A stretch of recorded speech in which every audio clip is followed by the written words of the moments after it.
máy khoan, máy cắt cầm tay với cái máy bắn dít, hai cái đều là 0,2.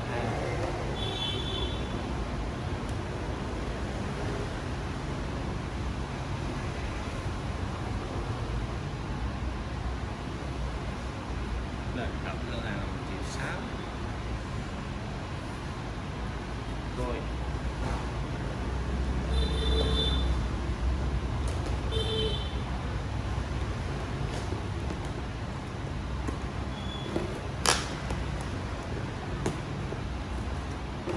Triệu 160.000 đập lộn.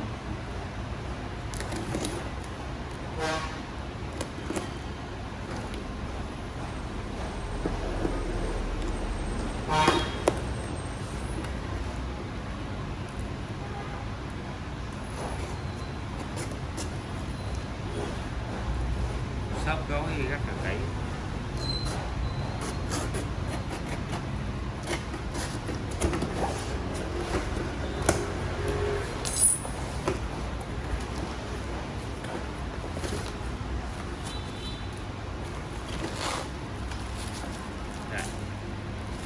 Đấy, cái máy bắn dít chưa?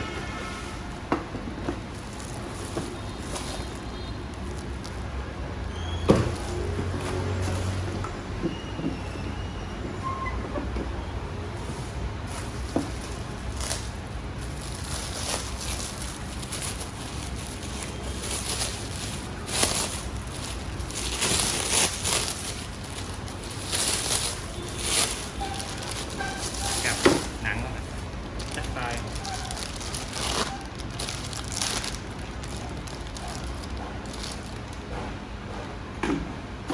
Mình có chuẩn bị cục pin Makita này mình tự đóng 10 cell 18V. Hai máy này xài chung pin Makita. Khá nặng chắc.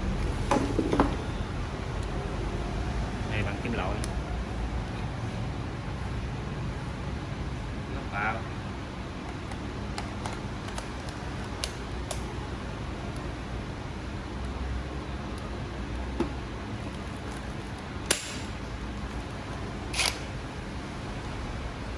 Có bó bên đây máy sạc.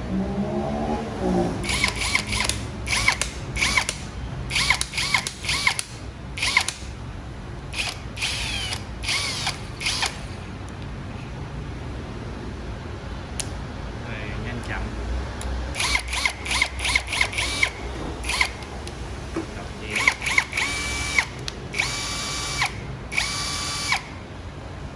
Nhìn có bị lơ.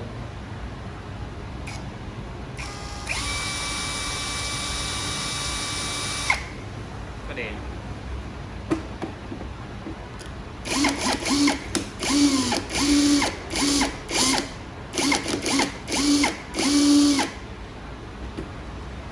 Này là khoan, dít, búa.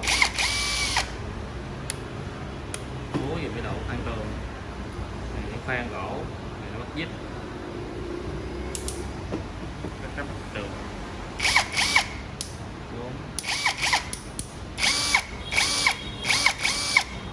Nghe tiếng mạnh lắm. 20.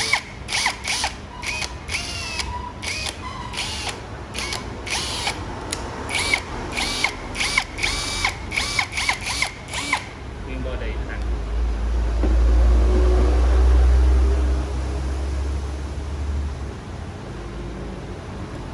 Này hàng loại 1 thôi chứ không phải hàng chính hãng.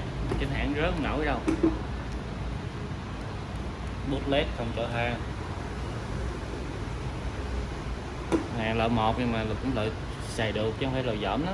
Nói chung xài gia đình thôi chứ xài mà đi công trường thì chắc không được.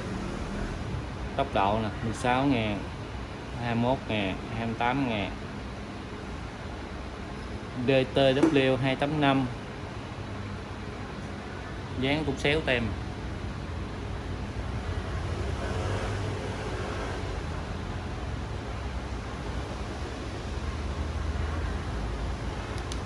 Đảo chiều khá nặng.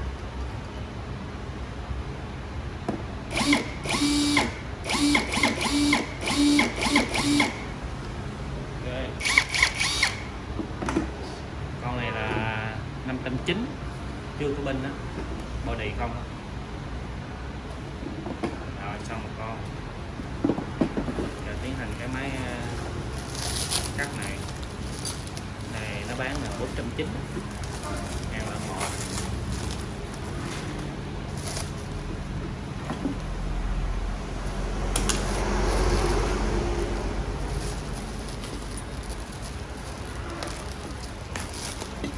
Mua sẵn, mua 2 con, còn phải cái máy bán bu lông nữa chưa có lấy. Này để dành chiếc xe, chiếc cháo rồi, tay cầm, miếng trắng, miếng để thay cái lưỡi.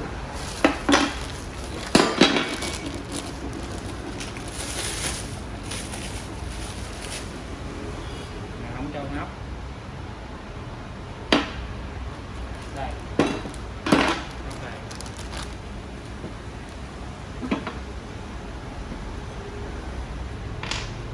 Sẽ còn một công tắc nữa.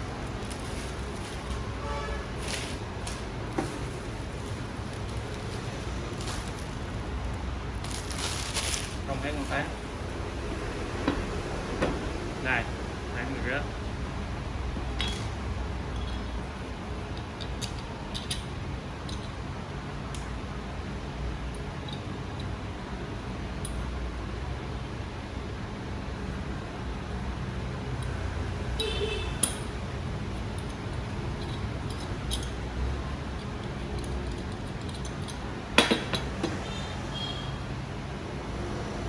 Nhẹ hơn, cái này body nhẹ hơn cái máy khoan. Tem Makita Input 110-200V DC 1.3 xăm băng luôn. Nhái mày nhái để số bon nè.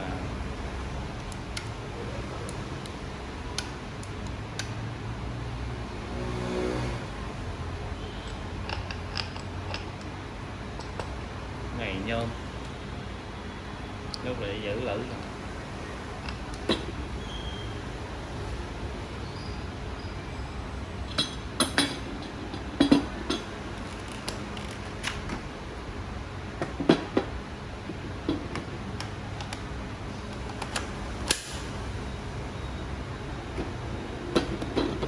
Chỉnh lực không lên.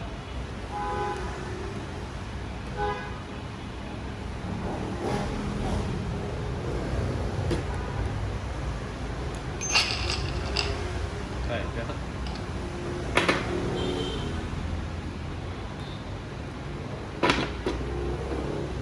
Đây, chỉnh lực 1, 2, 3, 4. Không có nè.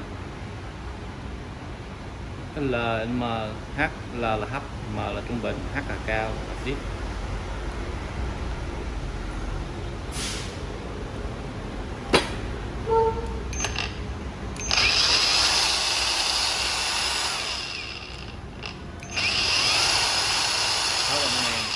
Nghe khởi động nhẹ.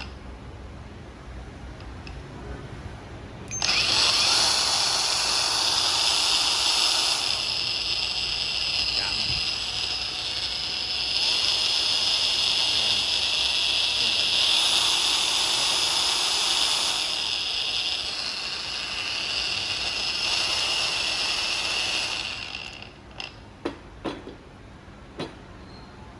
Chậm.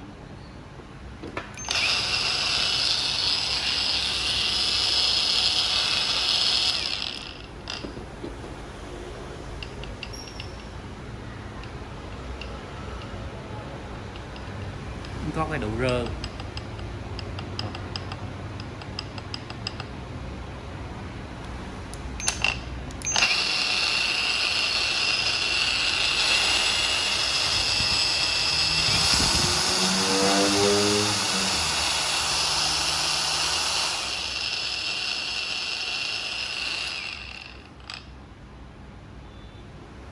Sao lắp vô để quên mất. Giờ đang mưa, nào mưa mình test đem đi cắt thử rồi.